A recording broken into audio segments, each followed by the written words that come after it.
a Escritura não diz que Deus ama, embora Ele ame, nem diz que Deus é amoroso, embora Ele seja. Mas este versículo vai além de meras manifestações externas de amor e afirma que Deus é amor. Em outras palavras, a frase Deus é amor não define o que Deus faz, mas sim qualifica o que Deus é. Deus é amor. E veremos em um momento por que essas três palavras são tão importantes. Primeiro, quero rapidamente analisar alguns conceitos muito enganosos sobre o amor de Deus que estão se infiltrando nos corações e mentes de muitos para desviá-los de Deus, e como essas visões, em nome do amor e revestidas da profissão de amor, na verdade estão ocultando a magnitude da própria coisa que afirmam proclamar. Essa ideia tem sido principalmente defendida por um palestrante e autor adventista do sétimo dia chamado Ty Gibson. Ele escreveu um livro chamado The Sonship of Christ, no qual defende a ideia de que, para ser amor, Deus precisa ser um composto relacional de três pessoas em um só ser. Ele também explica isso em uma entrevista de televisão que concedeu à emissora 3ABN. Bem, se você pensar sobre isso, eu faço esse exercício todo ano com nossos alunos no programa Arise. Uma das primeiras coisas que eu faço com eles é uma espécie de experimento mental teológico. E eu, sem dar nenhuma dica ou qualquer coisa assim, eu digo, aqui vai um enigma para vocês. Dividam-se em grupos de 2 ou 3 e vamos caminhar até o rio e voltar. Mas enquanto caminham, quero que resolvam esse enigma. Qual é o valor numérico mínimo do amor? E todos eles meio que arregalam os olhos e se olham. Valor numérico mínimo do amor, o que isso quer dizer? Eu digo, é isso que vocês precisam descobrir. Qual é o número mínimo de indivíduos que seria necessário para que o amor perfeito existisse? E eles começam a caminhar. Chegamos ao rio e eu pergunto, certo, o que vocês descobriram? E Shelley, é impressionante, todo ano, não importa quem seja o grupo de seres humanos, todo mundo chega praticamente à mesma conclusão. Eles brincam um pouco. Eles dizem, bem, não pode ser um, porque o amor não pode existir com apenas um indivíduo. Se você se trancar no banheiro para sempre, nunca vai experimentar nenhum amor. Você precisa sair do banheiro e ter alguns relacionamentos. Se Deus é uma unidade relacional de 3, Pai, Filho e Espírito, isso, ou seja, exemplifica o que é o amor perfeito, porque o Pai... Amor perfeito altruísta, voltado ao outro. Outros censurados. Ok. Sim. Então, cada um pode focar no outro e ser focado pelo outro, e cada um também precisa direcionar a atenção para uma terceira parte. Então é essa bela reciprocidade. É esse movimento de ir para fora, depois para o outro e então para dentro. É lindo. A ideia proposta é que o amor não pode existir com apenas uma pessoa, mas onde as Escrituras dizem isso? Porque a resposta é que elas não dizem. Ainda assim, por esse raciocínio, seríamos levados a acreditar que, se Deus estivesse sozinho, ele deixaria de ser amor. A pergunta é feita: qual é o número mínimo de indivíduos que você precisaria ter para que o amor perfeito existisse? Poucos parecem perceber que essa pergunta propõe que o caráter de amor de Deus depende de fatores externos. O raciocínio é que Deus não pode ser amoroso a menos que haja outras pessoas para amar e ser amado em troca, mas isso faz com que o caráter de Deus e quem Deus é dependa do que ele pode ou não pode fazer. Por exemplo, se Deus não tiver outro ser para amar, esse raciocínio sugere que, então, ele próprio não pode ser um Deus amoroso. E esse é um grande problema com este livro. O autor chega à sua compreensão de quem Deus é, tornando Deus subordinado a fatores externos. Mas supondo que o raciocínio de Ty Gibson fosse verdadeiro, poderíamos muito bem concluir que, quando Jesus morreu na cruz e havia apenas 2 pessoas divinas no universo, Deus Pai deixou de ser amor e se tornou um tirano egoísta. Afirmativas como essas e perguntas desse tipo que surgem como resultado são todas baseadas em filosofia humana. O apóstolo João não fez o caráter de Deus depender de suas circunstâncias ao dizer que Deus é amor porque ele é capaz de amar. João escreveu: Deus é amor. Considere esta afirmação. Por meio de falsos ensinos, as mentes dos homens há muito tempo haviam se desviado de Deus. Nos sistemas de educação predominantes, a filosofia humana havia tomado o lugar da revelação divina. E é exatamente isso que estamos vendo aqui. Em vez do padrão de verdade dado pelo céu, os homens aceitaram um padrão criado por eles mesmos. Da luz da vida, eles se desviaram para andar nas faíscas do fogo que acenderam.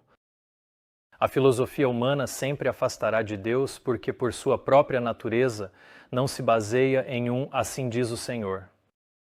No entanto, no livro The Sonship of Christ, a filosofia humana proposta nesta obra nem sequer pretende se basear em um assim diz o Senhor. A revista oficial de notícias e estilo de vida da divisão do Pacífico Sul da Igreja Adventista do Sétimo Dia, chamada The Adventist Record, disse o seguinte sobre o livro. The Sonship of Christ é um argumento legível e envolvente que faz um progresso útil ao afastar-se do mero debate. Sua ênfase em ler a Bíblia como um todo maior, em vez de apenas buscar textos de prova, é importante e algo que precisa ser dito com mais frequência.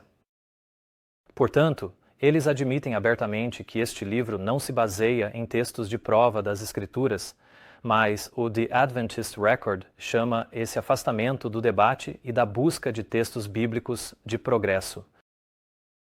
Os princípios da Palavra de Deus, e não as múltiplas conjecturas da filosofia humana, devem ser o nosso guia. O próximo passo na progressão da filosofia humana é espiritualizar a personalidade de Deus e de Cristo, concluindo que Deus e Jesus não possuem forma física. Tal visão interpreta aquelas referências bíblicas aos braços, mãos, cabeça, pés, cabelos e olhos de Deus e de seu Filho como sendo inteiramente espirituais, sem nenhum significado literal. Isso é o que se chama espiritismo ou visão espiritual, porque espiritualiza a realidade literal de Deus e de Cristo como pessoas reais e tangíveis. No livro Primeiros Escritos, lemos esta citação de Ellen White a respeito de uma de suas primeiras visões. Esta foi publicada em 1851. Eu vi muitas vezes o amável Jesus, que ele é uma pessoa. Perguntei a ele se seu pai era uma pessoa e tinha uma forma como a dele. Disse Jesus: eu sou a expressa imagem da pessoa de meu pai. Vi muitas vezes que a visão espiritual tirou toda a glória do céu e que, na mente de muitos, o trono de Davi e a amável pessoa de Jesus foram consumidos no fogo do espiritismo. Então, o que era esse espiritismo? Era espiritualizar, tirando a realidade da forma e da personalidade tanto de Deus quanto de seu Filho, transformando-os em uma essência misteriosa e intangível. Mas aqui está o problema maior. Se Deus é apenas uma essência imaterial e uma ideia nebulosa, então Deus se torna impessoal. E sendo impessoal, torna-se impossível se relacionar com Ele ou, portanto, entender o significado do sacrifício que Ele fez ao dar seu Filho. No site católico catholic.com, o Catholic Answers tem um artigo intitulado Explicando a Trindade, no qual eles afirmam: a humanidade foi criada à imagem e semelhança de Deus. Pelo contexto de Gênesis 1, sabemos que essa imagem e semelhança não se referem ao corpo do homem porque, e aqui está, Deus não tem corpo. De fato, a natureza divina não pode ser corporal ou material, porque não pode haver potência em Deus como há inerente nos corpos. Então, essa imagem e semelhança deve estar se referindo às nossas faculdades superiores, ou operações do intelecto e da vontade. Essa visão de que Deus não tem corpo, os católicos chamam de uma verdade fundamental.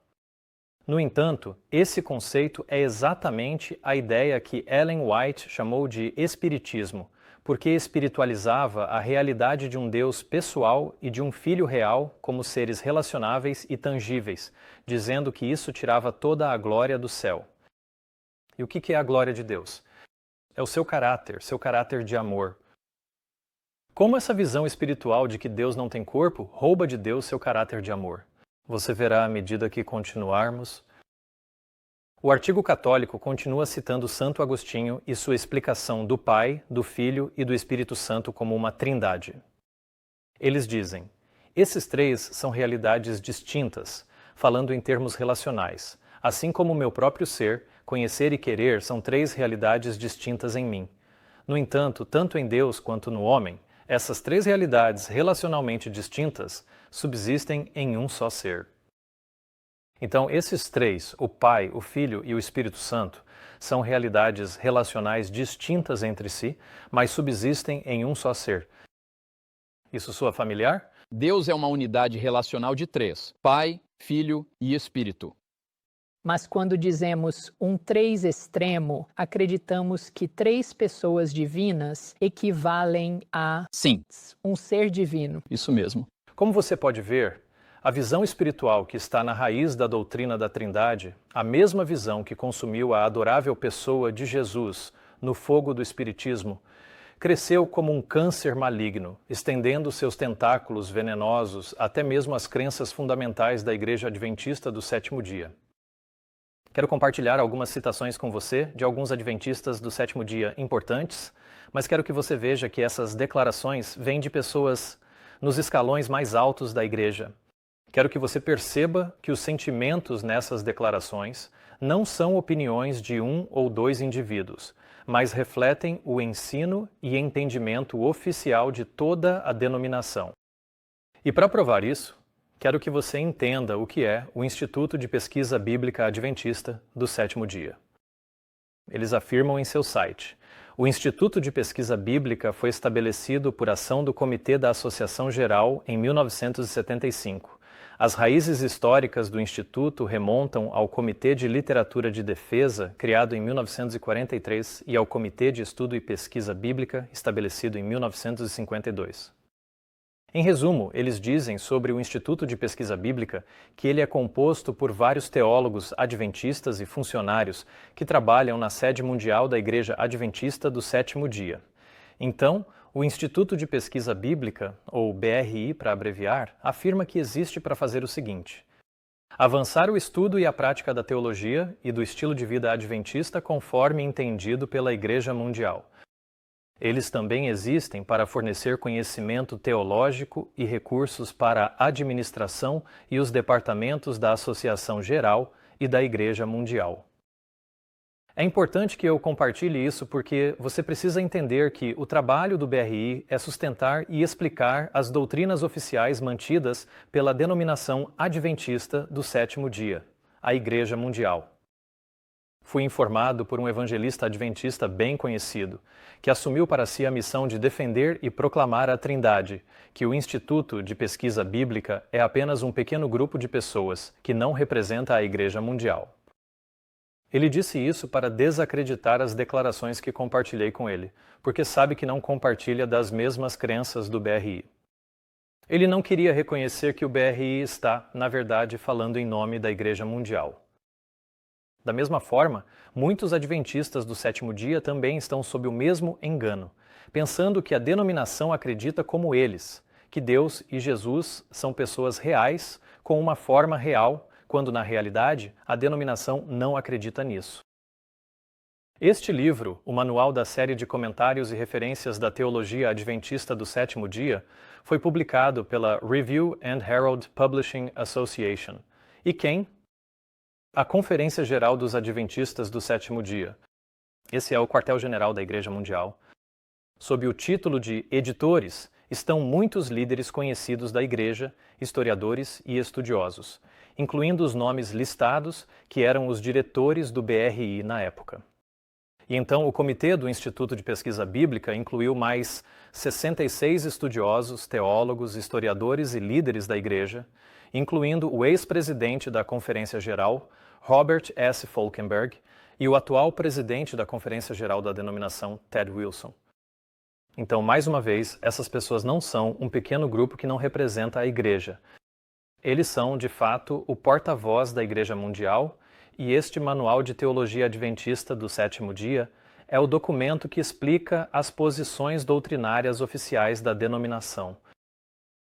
Na lista a seguir de colaboradores que escreveram partes deste manual estão muitos professores e estudiosos adventistas, incluindo um em particular em quem quero focar, chamado Fernando L. Canali, professor de teologia e, curiosamente, também de filosofia na Universidade Andrews, porque foi ele quem escreveu o capítulo do manual chamado A Doutrina de Deus.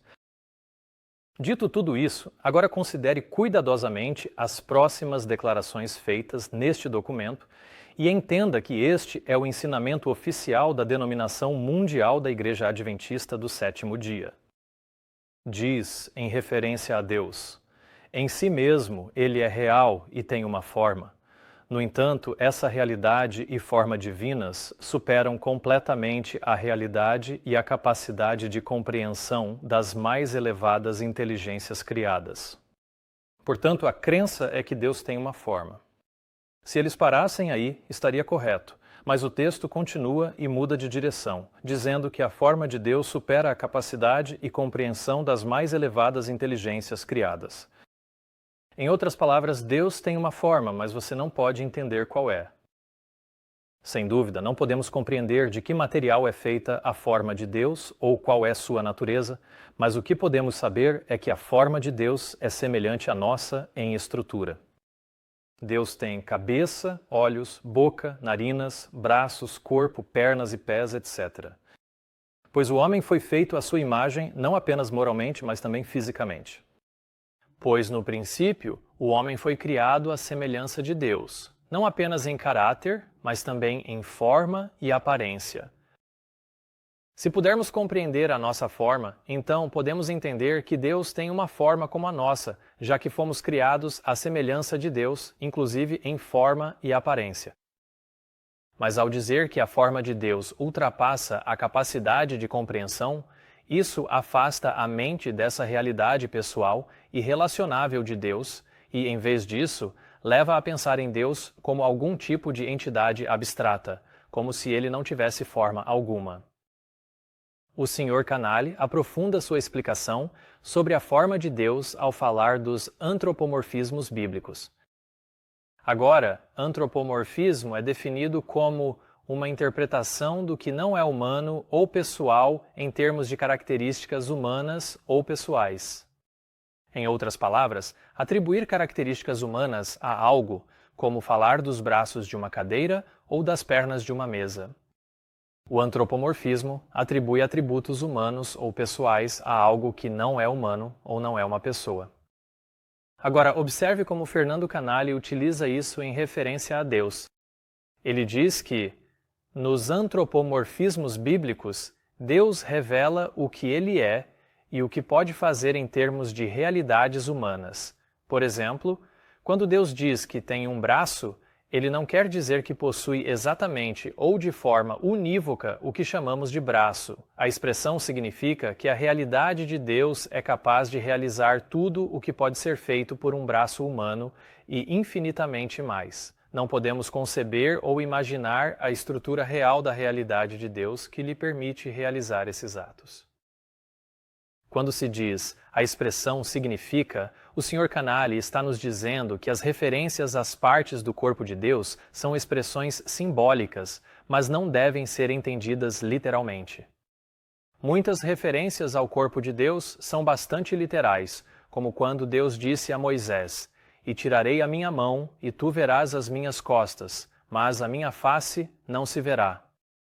Moisés realmente viu as costas de Deus, e Deus realmente tem um rosto, pois ele diz: "Não poderás ver o meu rosto, porque homem nenhum verá o meu rosto e viverá." E Daniel escreveu: "Eu continuei olhando até que foram postos uns tronos, e o ancião de dias se assentou. Sua veste era branca como a neve, e os cabelos da sua cabeça como a lã pura. O seu trono era como chamas de fogo, e as rodas dele como fogo ardente." Portanto, Deus, o Pai, tem uma veste branca, tem uma cabeça, tem cabelos em sua cabeça, e se assenta em seu trono. Essas referências não são simbólicas, mas literais. Mas se as tornarmos simbólicas, então espiritualizamos e afastamos a realidade de Deus como uma pessoa real. Então Deus se torna algum tipo de entidade misteriosa, incognoscível e incompreensível. E isso, por sua vez, destrói nossa capacidade de nos relacionarmos com Deus ou de compreender o amor que Ele manifestou ao enviar seu Filho unigênito. A outra maneira de espiritualizar e afastar a ideia de que Deus é uma pessoa real é, de certa forma, consentir com a ideia de que Deus tem uma forma, mas então ensinar que essa forma está além de qualquer compreensão ou entendimento, levando-nos de volta à mesma conclusão de que Deus é uma entidade misteriosa, incognoscível e impessoal. E é exatamente isso que está sendo ensinado pelo Instituto de Pesquisa Bíblica neste documento. Ao falar sobre o braço de Deus, o Sr. Canale diz: não podemos conceber ou imaginar a estrutura real da realidade de Deus que lhe permite realizar esses atos. Então, mais uma vez, ele está afirmando que Deus não pode ter um braço real e literal porque não podemos conceber ou imaginar a estrutura real da realidade de Deus. Isso é espiritismo. A Bíblia ensina claramente que Deus e Cristo são seres individuais e, como tais, sua estrutura e forma não estão de modo algum além da nossa imaginação ou concepção, pois isso é claramente revelado na Palavra de Deus. A publicação adventista do sétimo dia, adventisttoday.org, publicou um artigo em 2022 intitulado Que tipo de corpos teremos no doce porvir? E neste artigo eles concluem: a epístola afirma especificamente que, como seres ressuscitados, seremos como Deus Pai, que é imaterial, ou, como dizem os teólogos sistemáticos, incorpóreo. A palavra imaterial significa sem corpo ou partes. James White escreveu um livro intitulado A Personalidade de Deus, no qual ele aborda diretamente o erro da imaterialidade de Deus. No livro, ele afirmou: o ateu não tem vida após a morte, ou existência consciente além do túmulo. O sectário tem uma, mas ela é imaterial, como o seu Deus, e sem corpo ou partes. Além de dizer que Deus é imaterial, a Adventist Today acrescentou a palavra incorpóreo, que é definida como não tendo corpo ou forma material. Portanto, a publicação Adventist Today, assim como o Instituto de Pesquisa Bíblica, não acredita que Deus tenha um corpo ou forma real e compreensível. Agora, existem adventistas que acreditam que Deus tem uma forma? Sim, existem. A maioria deles acredita que Deus tem uma forma e estão corretos, mas não estou tratando do que a maioria dos adventistas acredita, e sim da doutrina oficial e do ensino da Igreja Adventista do Sétimo Dia em seu Manual de Teologia Adventista. O fato de a doutrina oficial da Igreja Adventista ser diferente do que a maioria dos adventistas acredita é apenas mais uma evidência da grande confusão dentro da Igreja Adventista. Foi importante examinar o que é o Espiritismo e ver como a Igreja está oficialmente ensinando essa falsa doutrina. Mas agora quero mudar de foco e mostrar por que o Espiritismo é um problema tão grande e como o Espiritismo destrói a manifestação do amor de Deus. A Bíblia nos diz: nisto se manifestou o amor de Deus para conosco, em que Deus enviou o seu Filho unigênito ao mundo para que por ele vivamos. E esse Filho de Deus era a expressa imagem da pessoa ou forma do Pai. A confusão sobre esse assunto é o motivo pelo qual Ellen White, em uma de suas primeiras visões, perguntou a Jesus se seu pai era uma pessoa e tinha uma forma como ele mesmo. Disse Jesus: eu sou a expressa imagem da pessoa do meu Pai. E já que a magnitude do amor de Deus se manifestou ao dar o seu Filho unigênito, um Filho real, a expressa imagem de sua própria pessoa e forma, então privar Deus e Jesus de sua forma é roubar da mente humana um ato compreensível e relacionável de um Pai amoroso ao entregar um Filho real para a redenção do mundo. E é por isso que Ellen White disse: muitas vezes vi que a visão espiritual tirava toda a glória do céu. Porque isso tirava toda a glória do caráter de amor de Deus no sacrifício de um Filho real, gerado à sua própria imagem. Então, por um lado, Deus é uma pessoa real com um corpo real e tangível como o nosso, e Jesus foi gerado à expressa imagem da pessoa de seu Pai. Isso significa que Jesus, mesmo antes de sua encarnação, foi originado da substância de seu Pai, tendo um corpo e forma reais como os de seu Pai. Isso faz todo o sentido, e podemos entender e nos relacionar com isso porque Deus planejou que a humanidade fosse colocada em famílias e experimentasse o que significa gerar filhos à sua própria imagem e semelhança. E ele planejou que os pais experimentassem o que significa amar tanto um filho a ponto de, sem hesitar, preferirem dar a própria vida do que ver seus filhos perecerem. Tudo isso Deus planejou para que a humanidade experimentasse, para que, ao enviar seu próprio Filho ao nosso mundo para perecer em nosso lugar, pudéssemos compreender, entender e conhecer o amor que Deus tem por nós. Agora, por outro lado, se Deus não é uma pessoa real e tangível com um corpo como o nosso, mas sim uma essência trinitária, imaterial e impessoal, então não é possível que Deus seja um pai real ou que tenha um filho real.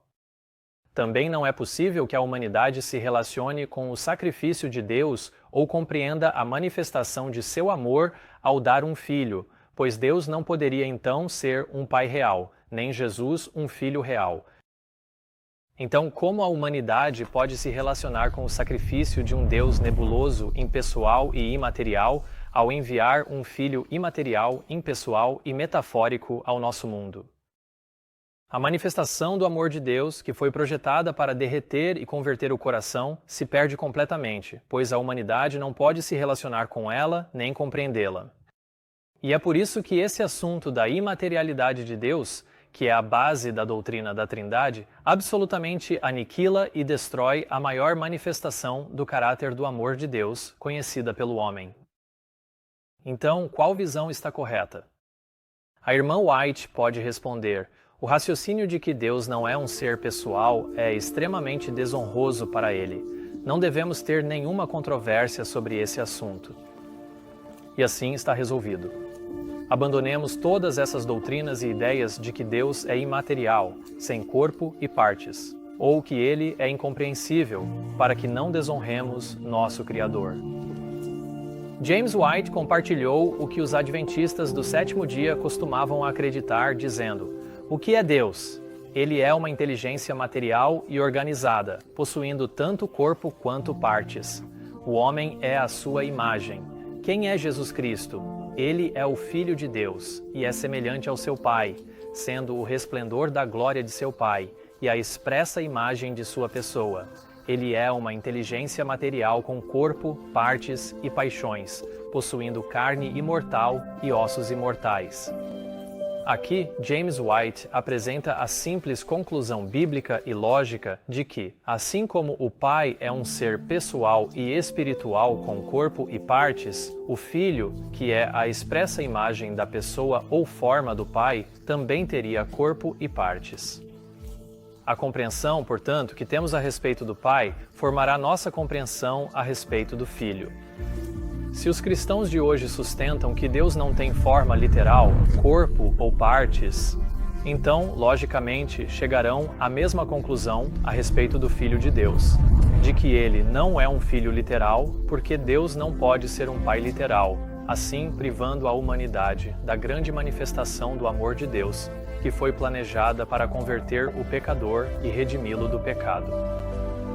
A semente do Espiritismo foi plantada na teologia oficial da Igreja Adventista do Sétimo Dia e tem colhido seus frutos mortais ao retirar a revelação do amor de Deus pelo homem, que Deus planejou que tivéssemos. O diretor associado do Instituto de Pesquisa Bíblica, Ângelo Manuel Rodrigues, que também contribuiu para o Manual de Teologia Adventista do Sétimo Dia, disse, abre aspas, a invisibilidade às vezes é atribuída a Deus, sugerindo que ele não possui uma forma visível. Declarações como essas são evidências de que o Espiritismo tem uma forte influência nas doutrinas oficiais da denominação adventista do sétimo dia. Torna-se evidente porque os trinitaristas preferem adotar a posição de que Deus não tem forma, pois, se Deus realmente tivesse uma forma, então a forma desse único ser, composto por 3 pessoas, resultaria em uma construção bastante repulsiva, difícil de chamar de nosso Pai Celestial, e também não poderíamos mais dizer que o homem foi feito à sua imagem.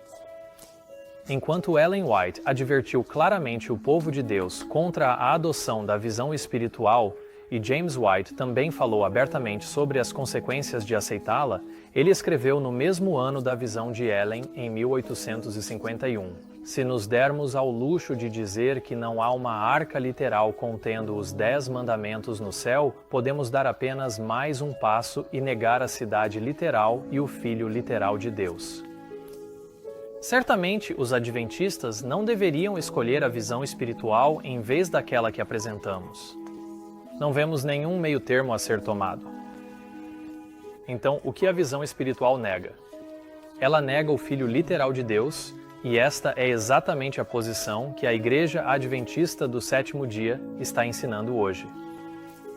Mais uma vez, o ex-diretor do Instituto de Pesquisa Bíblica, Angel Manuel Rodrigues, que é o mesmo homem que sugeriu que Deus não possui uma forma visível, escreveu em seu artigo Uma Questão de Filiação, que o Filho não é o Filho natural e literal do Pai.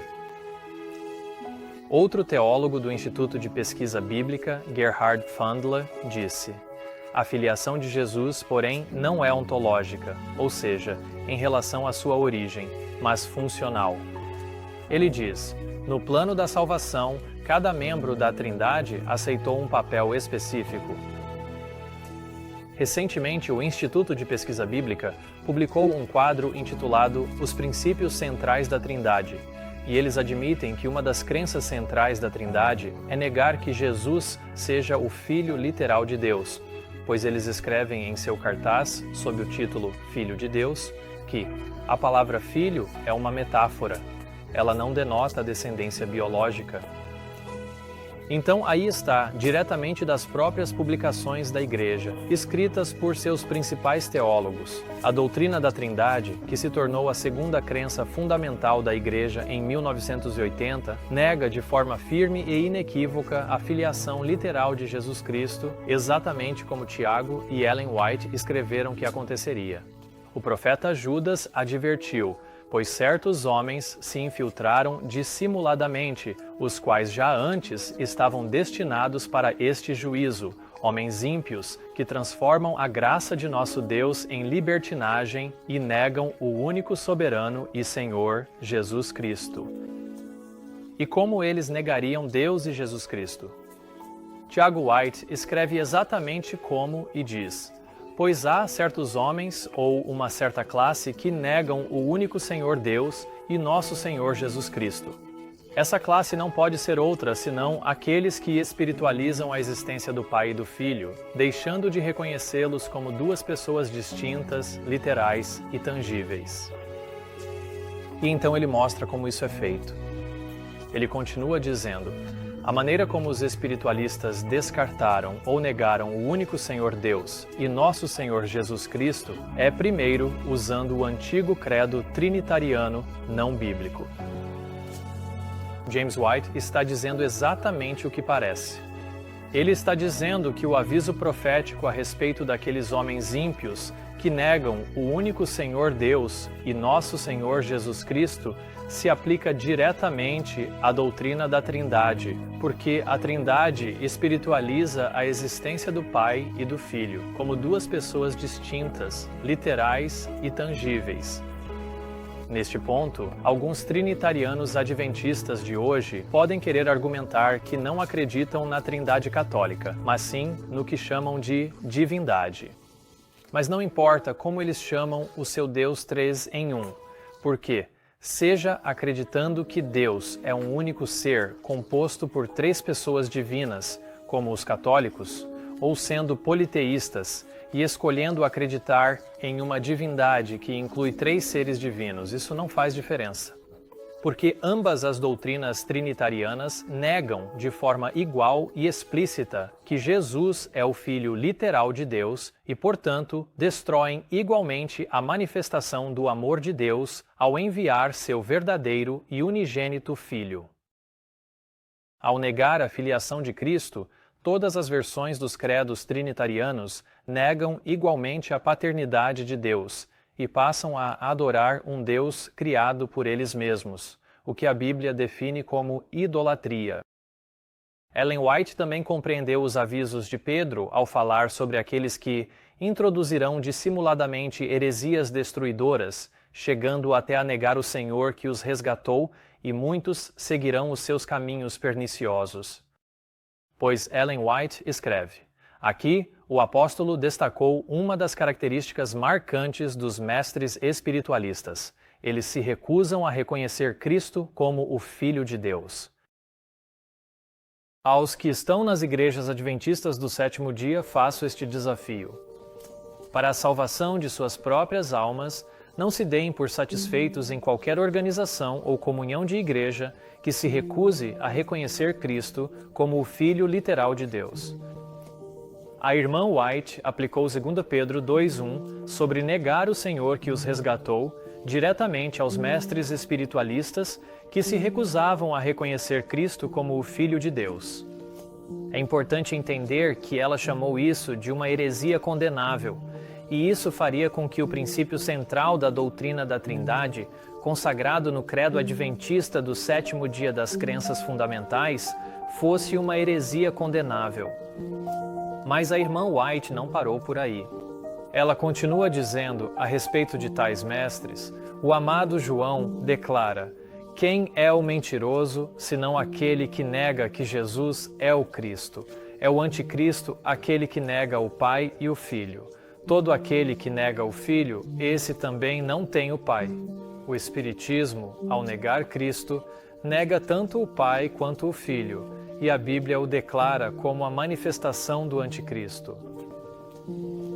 Assim, a mensageira inspirada de Deus conectou ambos os alertas de 2 Pedro 2:1 sobre negar o Senhor e de 1 João 2 sobre negar o Pai e o Filho ao Espiritismo, que se recusa a reconhecer Cristo como o Filho de Deus e afirma que a Bíblia o declara como a manifestação do anticristo. Então, de um lado, você tem o amor de Deus manifestado ao enviar seu Filho unigênito, e do outro lado, você tem uma manifestação do anticristo ao negar o Pai e o Filho. Que outra conclusão uma pessoa racional pode chegar se não reconhecer a doutrina trinitariana de um Cristo coeterno, que não é o Filho literal de Deus, como uma manifestação do anticristo e uma afronta para obliterar a manifestação do amor e do caráter de Deus ao mundo? Ao adotar essa heresia condenável, conforme encontrada nas crenças fundamentais, a Igreja Adventista do sétimo dia abraçou o anticristo, pois foi exatamente de onde os pioneiros adventistas do sétimo dia proclamaram que essa doutrina veio. O pioneiro adventista do sétimo dia, J. N. Andrews, escreveu em 1855: a doutrina da Trindade, que foi estabelecida na Igreja pelo Concílio de Nicéia em 325 d.C., essa doutrina destrói a personalidade de Deus e de seu Filho, Jesus Cristo nosso Senhor. As medidas infames pelas quais ela foi imposta à Igreja, que aparecem nas páginas da história eclesiástica, bem poderiam fazer com que todo crente nessa doutrina se envergonhasse.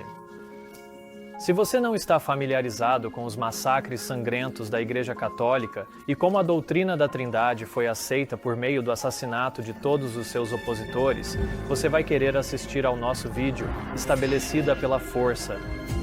Mas aqui, J. N. Andrews reconheceu que a doutrina da Trindade foi formulada em 325 e disse que essa doutrina destrói a personalidade, ou seja, a forma e a individualidade de Deus e de seu Filho.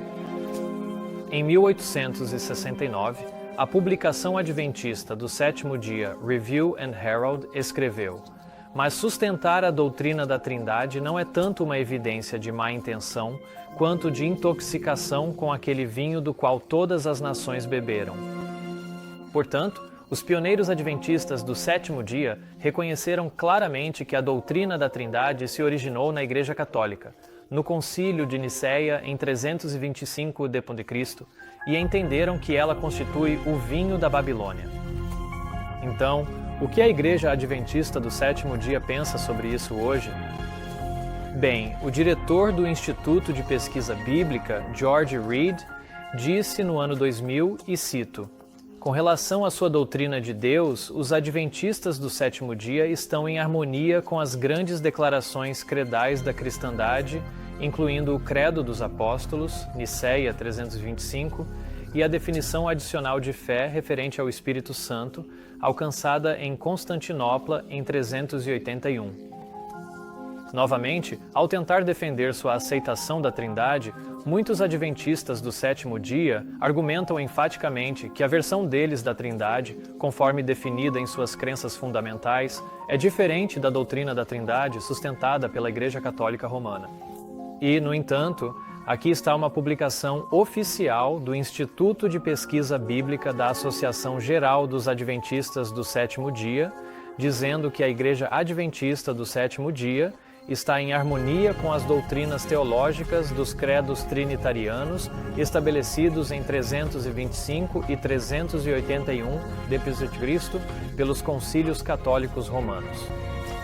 E de acordo com o site da Igreja Adventista, essa declaração foi feita pela Igreja Adventista em uma breve revisão da história e das doutrinas da Igreja Adventista do Sétimo Dia, preparada para o diálogo com representantes da Igreja Católica Romana.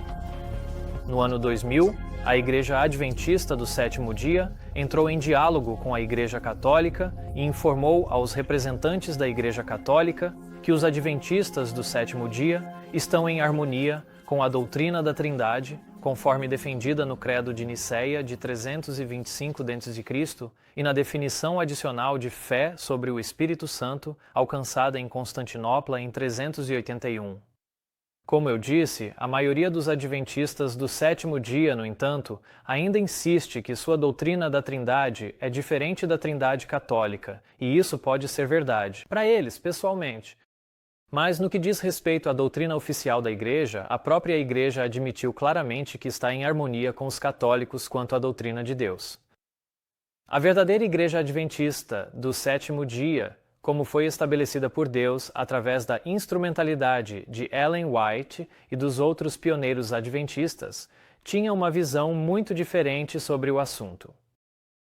No Source Book for Bible Students, publicado na Igreja Adventista em 1919, é dito que os credos apostólico, niceno e atanasiano, e em geral todos os decretos doutrinários que os primeiros 4 concílios gerais estabeleceram em relação à Trindade e à pessoa de Cristo, são reconhecidos em comum com os católicos por aqueles protestantes que são fiéis à sua Igreja. Esses formulários constituem a propriedade comum das igrejas separadas, o precioso dote que as filhas excessivamente sábias levaram consigo da casa materna para seus novos lares. Assim, eles não podem ser objeto de discussão aqui, onde devemos tratar apenas das disputas que ocasionaram a separação, mas não daqueles laços remanescentes de união aos quais os separados ainda se apegam. Quero que você reconheça 3 pontos a partir desta declaração. Primeiro, a Igreja Adventista estava dizendo, em 1919, que, mesmo depois das denominações protestantes terem se separado da Igreja Católica Romana durante a Reforma, os credos trinitários, que negam a paternidade literal de Deus e a filiação literal de Cristo, são um laço remanescente de união com a Igreja Romana, ao qual os protestantes ainda se apegavam, porque reconheciam a Trindade em comum com os católicos. Em segundo lugar, observe que esses formulários, referindo-se aos credos trinitários mencionados acima, constituem a propriedade comum das igrejas separadas. Ou seja, mesmo que as denominações protestantes sejam separadas umas das outras, todas ainda mantêm em comum a doutrina da Trindade. E ao se referir a essa doutrina como o precioso dote, afirma-se que essas igrejas protestantes a levaram consigo quando deixaram a Igreja Católica, pois as filhas prudentes levaram consigo da casa materna, ou seja, da Igreja Católica Romana, para seus novos assentamentos ou denominações. Nesta declaração publicada pelos Adventistas do Sétimo Dia em 1919, os Adventistas classificaram as denominações protestantes como as filhas apóstatas da Babilônia, porque todas mantinham em comum com a Igreja Romana a doutrina da Trindade. Então, como é que a Igreja Adventista hoje afirma abertamente crer nos credos trinitários estabelecidos por esses concílios católicos e ainda assim não se reconhece como uma filha da Babilônia? A Igreja mudou? Foi a Igreja Católica que mudou ou foi a Igreja Adventista que mudou? A inspiração nos diz que houve uma mudança, mas a mudança ocorreu nos protestantes, não nos romanistas. O terceiro ponto que quero que você observe nesta declaração está nesta frase, que com relação à Trindade, aqueles protestantes que são fiéis à sua igreja reconhecem em comum com os católicos. E pense sobre o que isso está dizendo. Para que os protestantes sejam fiéis às suas igrejas protestantes, eles precisam reconhecer a doutrina da Trindade em comum com os católicos. Isso não continua sendo verdade hoje? Para ser membro do Conselho Mundial de Igrejas, uma denominação precisa adotar a doutrina da Trindade. A aceitação da doutrina da Trindade tornou-se o ídolo diante do qual todas as denominações devem se curvar para serem consideradas uma fé cristã válida. E a partir de 1980, quando os adventistas votaram a doutrina da Trindade como uma crença fundamental, isso também passou a ser verdade para a Igreja Adventista do Sétimo Dia.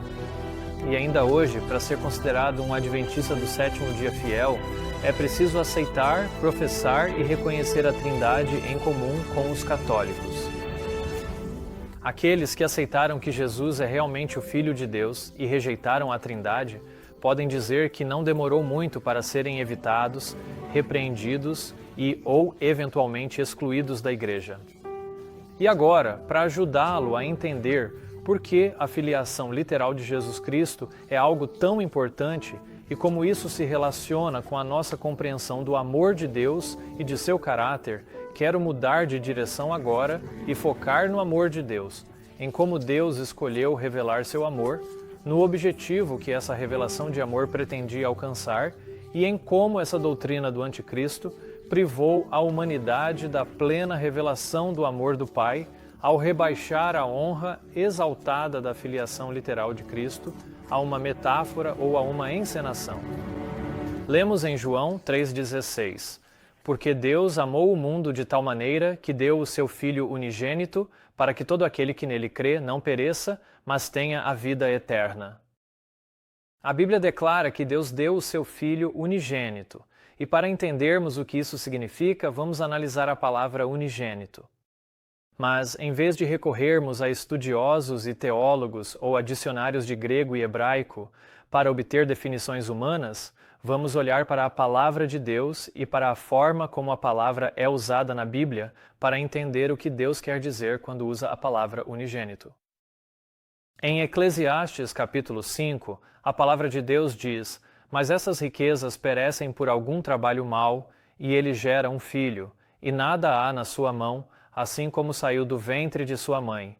Lemos que ele gera um filho, e então a mesma ideia é repetida, mas com palavras diferentes, dizendo: assim como saiu do ventre de sua mãe. Portanto, a palavra gerado simplesmente significa saiu de, e isso não é a minha opinião, é a própria palavra de Deus definindo a palavra de Deus. Em Números 11:12, Deus diz: Por acaso concebi eu todo este povo?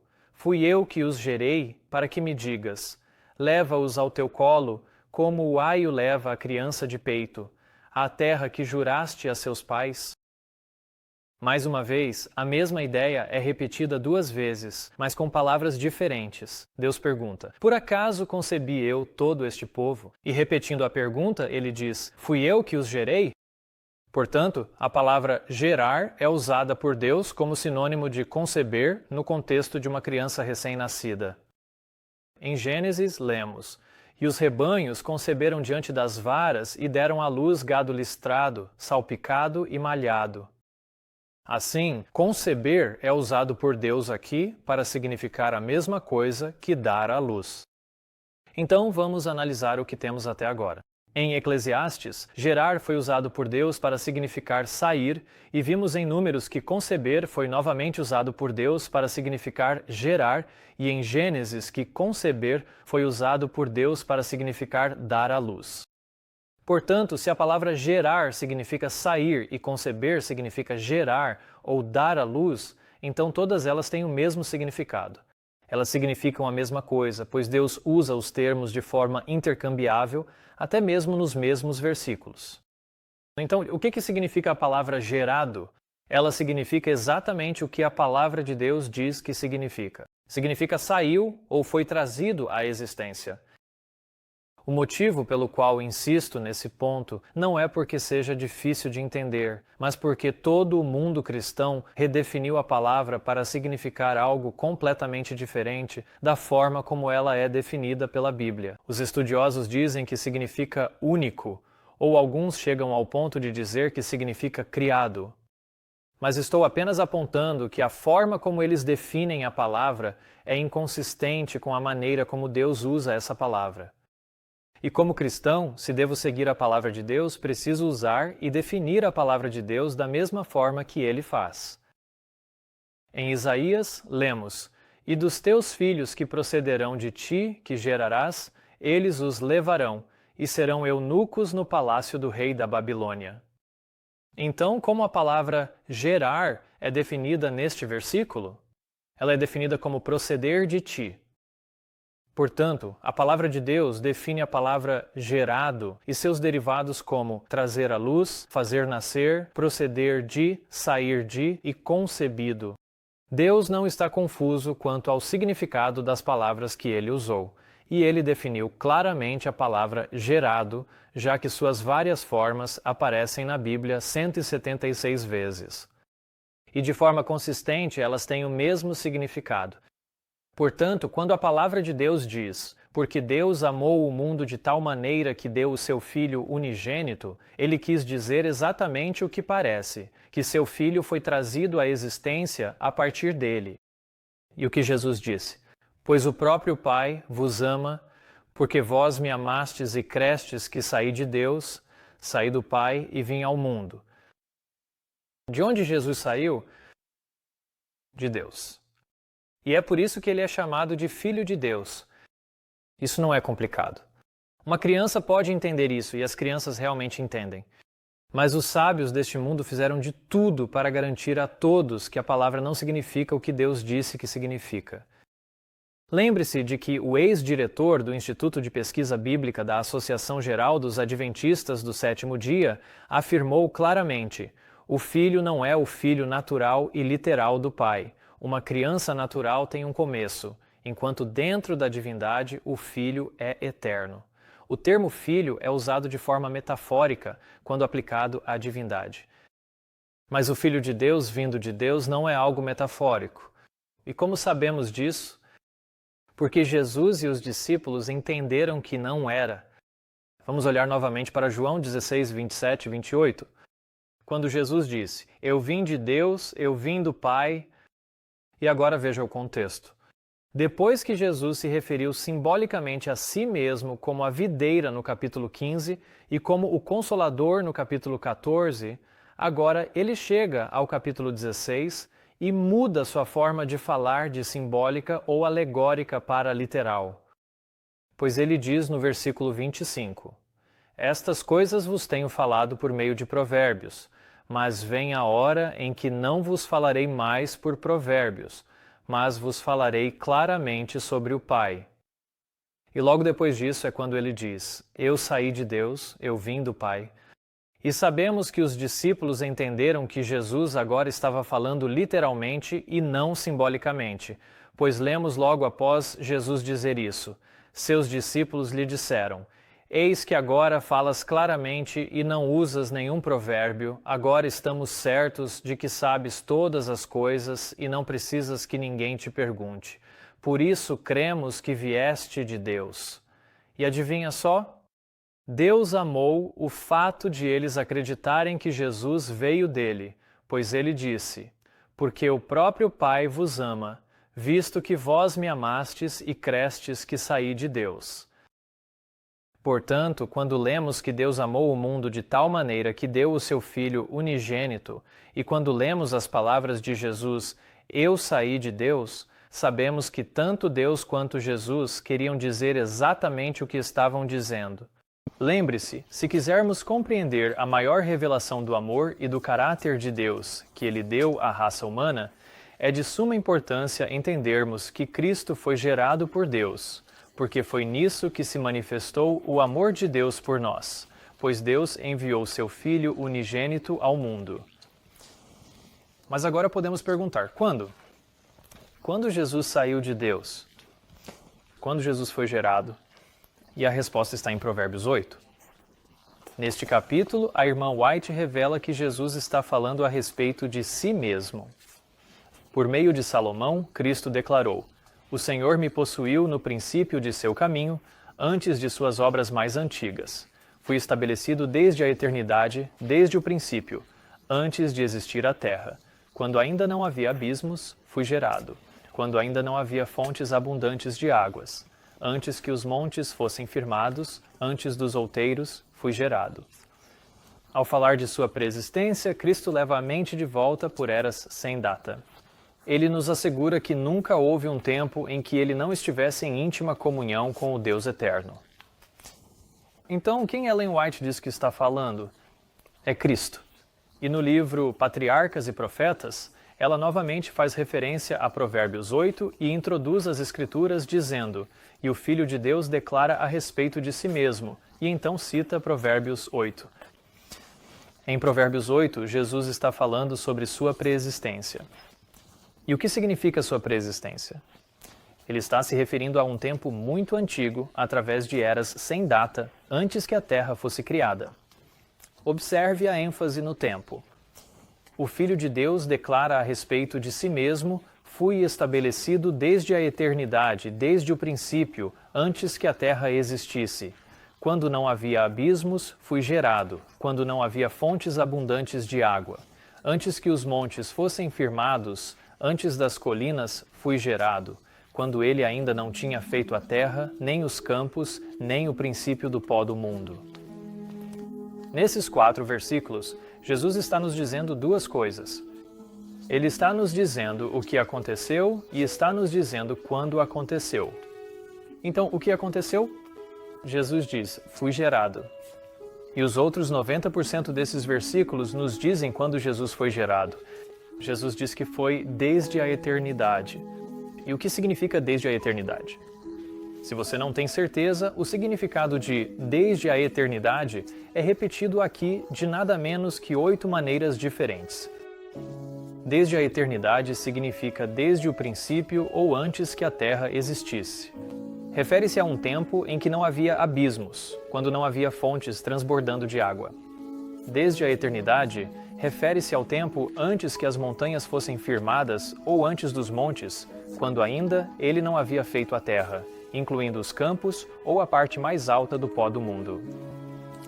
Todas essas referências são a várias partes da terra, à água, às fontes ou mares, às montanhas, aos montes ou aos campos.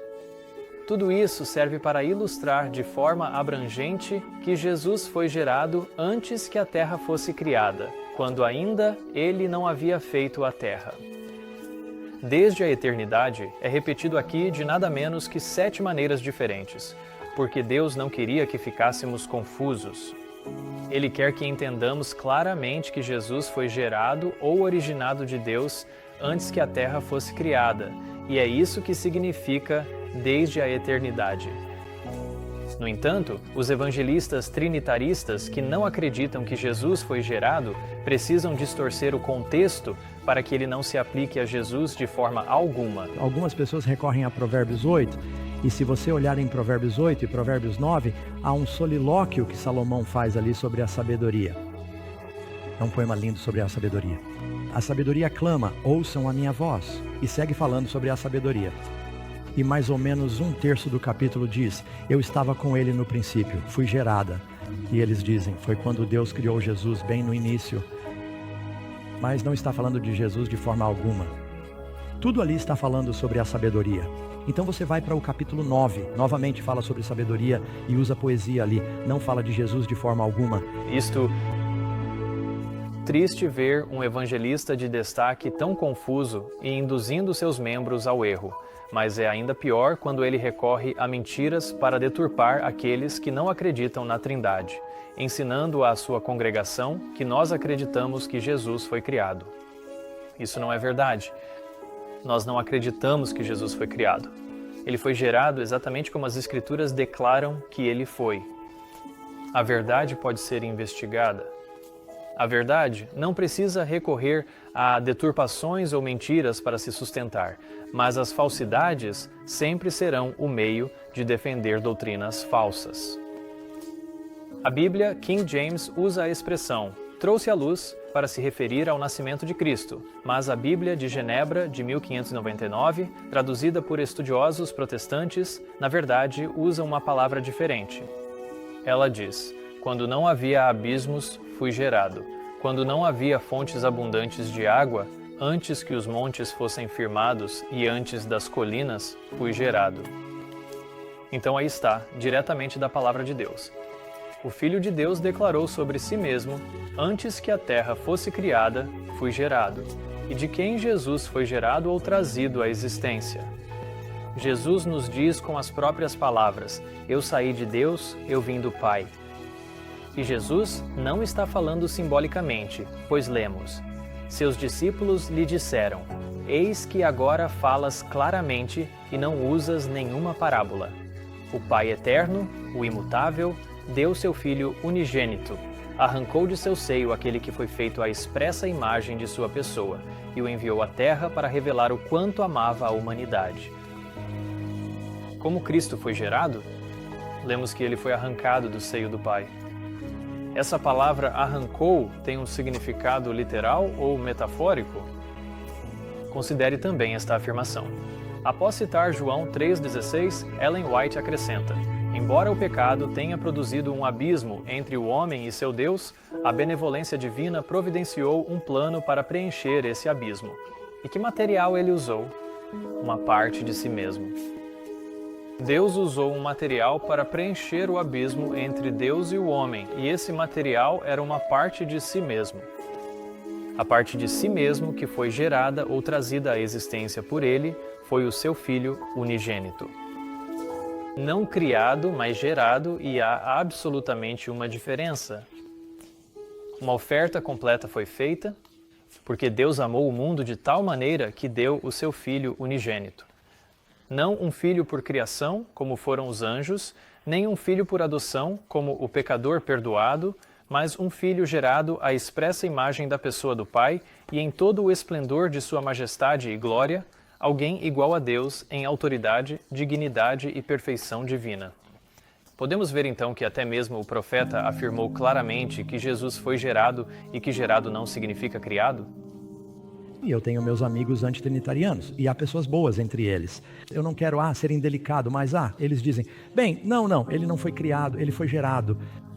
Eu disse: "Bem, você pode brincar com as palavras o quanto quiser. Se ele não existia e então o Pai o traz à existência, ele é uma criação." Cuidado com homens que, sob o pretexto de piedade, proclamam que se Jesus teve um começo, então ele foi criado. Essa falsidade é contrária às palavras de Jesus, à confissão dos discípulos e contrária aos escritos inspirados de Ellen G. White. Lembre-se, é a falsa doutrina que exige falsidade para se sustentar. E foi por meio de falsidade, mentiras e engano sobre a questão da filiação de Cristo que ocorreu a rebelião no céu, e aqueles que hoje insistem que Jesus não é o Filho unigênito de Deus estão apenas seguindo os passos do inimigo de Cristo. Bem, Lúcifer, ele estava lutando. Ele tinha glória nos átrios celestiais, mas estava lutando pelo lugar de Cristo ao lado de Deus. Depois ele quis ser Deus, mas não conseguiu alcançar isso. Cristo era o Filho unigênito de Deus, e Lúcifer, aquele anjo glorioso, iniciou uma guerra por causa disso até que teve que ser lançado à terra.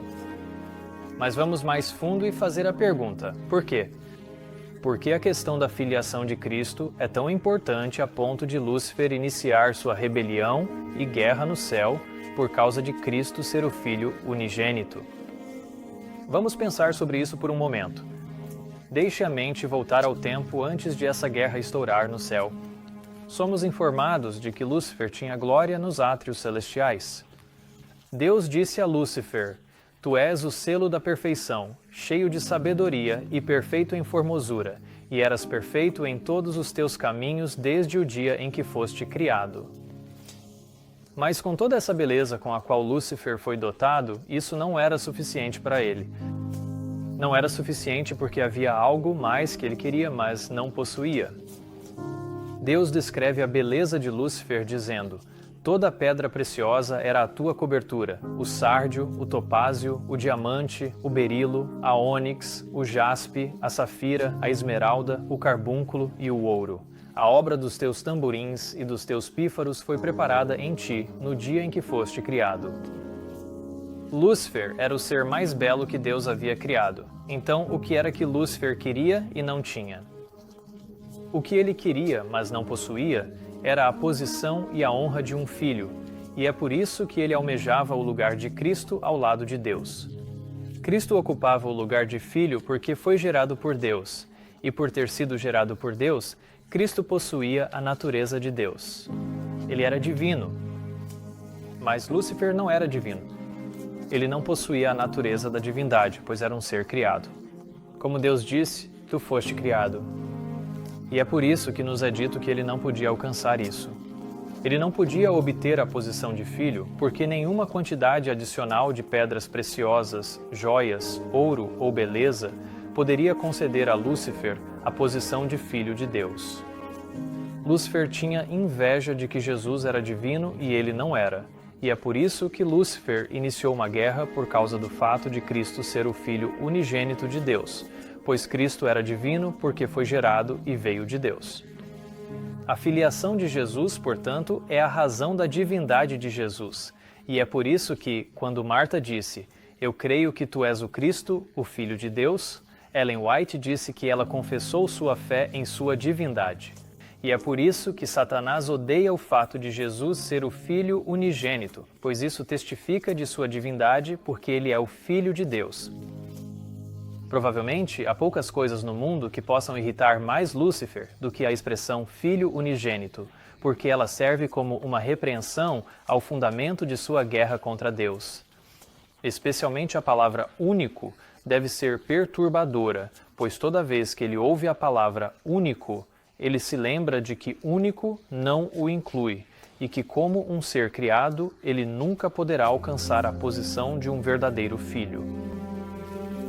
Então, se Lúcifer, como um ser criado, nunca pode alcançar a posição de um verdadeiro filho, qual é seu único recurso nessa guerra contra Cristo, se não tentar tirar de Cristo sua filiação?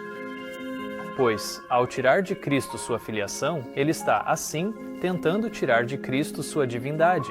E se Cristo for privado de sua filiação com o Pai e, consequentemente, de sua divindade, então Lúcifer pode apresentar Cristo ao mundo como alguém igual a si mesmo. Pois, se Jesus não é um verdadeiro Filho, gerado de Deus e a expressa imagem do Pai, então a guerra de Lúcifer contra Cristo teria mérito, porque isso provaria que Deus faz acepção de pessoas e que ele escolheu egoisticamente exaltar Jesus e injustamente impedir Lúcifer, quando Lúcifer teria tanto direito e reivindicação ao lugar de Cristo ao lado de Deus, quanto o próprio Cristo. Você percebe o que Lúcifer está fazendo aqui? Ele está representando Cristo como um igual a si mesmo e então argumenta que Deus é egoísta e injusto ao exaltar Cristo e impedi-lo. Mas o problema com o argumento de Lúcifer é que ele não é verdadeiro. Sua premissa de que Jesus não é realmente o Filho de Deus é falsa. Lúcifer odeia a filiação literal de Cristo porque isso prova a divindade de Cristo e, ao mesmo tempo, exclui permanentemente Lúcifer de jamais ser divino ou igual a Deus ou a Cristo, pois ele foi um ser criado. Disputar a supremacia do Filho de Deus, assim questionando a sabedoria e o amor do Criador, havia se tornado o propósito desse príncipe dos anjos. Para esse objetivo, ou seja, disputar a supremacia do Filho de Deus, ele estava prestes a direcionar as energias daquela mente brilhante que, depois da de Cristo, era a primeira entre as hostes de Deus. Mas aquele que desejava que a vontade de todas as suas criaturas fosse livre, não deixou ninguém desprotegido diante da sofisticação enganosa com que a rebelião buscaria se justificar. Antes que o grande conflito se iniciasse, todos deveriam receber uma apresentação clara da vontade daquele cuja sabedoria e bondade eram a fonte de toda a sua alegria. Lúcifer estava prestes a iniciar sua campanha contra Deus por meio de sofismas confusos e mentiras, numa tentativa de justificar sua guerra. Sabendo que Lúcifer faria isso atacando a filiação literal de Cristo, Deus faz uma declaração clara a todo o universo, expressando e afirmando claramente a verdade, para que ninguém precise ser enganado, se crer no que Deus disse. O Rei do Universo convocou as hostes celestiais diante de si, para que, em sua presença, pudesse expor a verdadeira posição de seu Filho e mostrar a relação que ele mantinha com todos os seres criados. O Filho de Deus compartilhava o trono do Pai e a glória do Eterno, autoexistente, envolvia a ambos. Ao redor do trono reuniam-se os santos anjos, uma vasta multidão incontável, 10.000 vezes 10.000 e milhares de milhares, os anjos mais exaltados como ministros e súditos, regozijando-se na luz que sobre eles irradiava da presença da divindade. Diante dos habitantes reunidos do céu, o rei declarou que ninguém, além de Cristo, o unigênito de Deus, poderia compreender plenamente os seus propósitos, e a ele foi confiada a execução dos poderosos conselhos de sua vontade. O Filho de Deus havia realizado a vontade do Pai na criação de todas as hostes celestiais, e tanto a ele quanto a Deus eram devidos a homenagem e a lealdade deles. É muito importante compreender o propósito de Deus ao fazer uma declaração pública tão profunda para todo o universo. O propósito é expressamente declarado ao apresentar a verdadeira posição de seu Filho e mostrar a relação que ele mantinha com todos os seres criados. E qual é essa relação? Na presença de todas as hostes celestiais, Deus declarou Cristo como o unigênito de Deus, e que a relação que ele mantinha com todos os seres criados era a de ser o Criador deles e eles sua criação, pois o Filho de Deus havia realizado a vontade do Pai na criação de todas as hostes do céu. A razão pela qual Deus deixou isso claro é porque sabia que Lúcifer o acusaria de ser um mentiroso ao declarar Jesus como seu Filho unigênito. Deus também sabia que Lúcifer tentaria persuadir todos os anjos de que Jesus, na verdade, não era um filho, e os anjos que caíram trabalharam com Satanás para alcançar esse objetivo. Por esse motivo, os anjos obscureceriam o fato de que Cristo era o Filho unigênito de Deus e passaram a considerar que não deveriam consultar Cristo. Aqui vemos claramente exatamente como Satanás e seus anjos buscariam justificar sua guerra contra Deus. Pois esse fato, ou essa verdade, os anjos, ou seja, os anjos caídos, iriam obscurecer, ocultar ou esconder. Esse é o fato de que Cristo era o Filho unigênito de Deus.